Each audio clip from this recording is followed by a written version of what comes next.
Is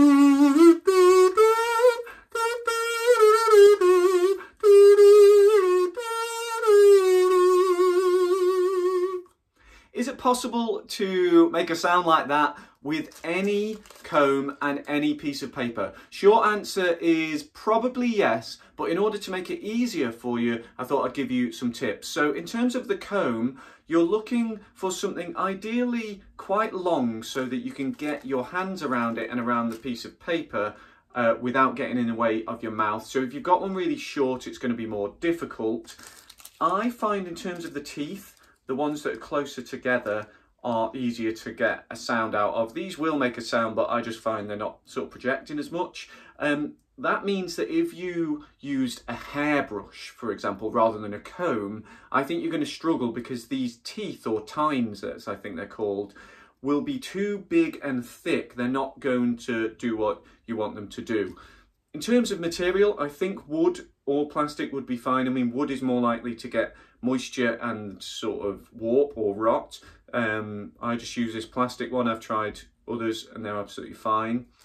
In terms of the paper or the membrane, now the comb and paper, if we can glorify it to the point of calling it an instrument, is a membranophone instrument, meaning that this needs to vibrate. It's almost more like a percussion instrument, because we've got a vibrating membrane that it's causing the noise. You're vibrating your vocal cords, that vibrates the air and then vibrates the paper. So in terms of the paper, we're going to be pushing air against it. Now, if you use normal paper, printer paper, one, it's going to be quite thick, so you're going to kind of struggle to get it to vibrate in the way you want to, because it needs to be fast and thin in that, therefore, to do it. But two, it's going to get soggy, it'll get wet very quickly. So this is greaseproof paper or baking paper, just standard stuff from the kitchen. I've just cut it to this sort of size to slide over here. Could have it longer.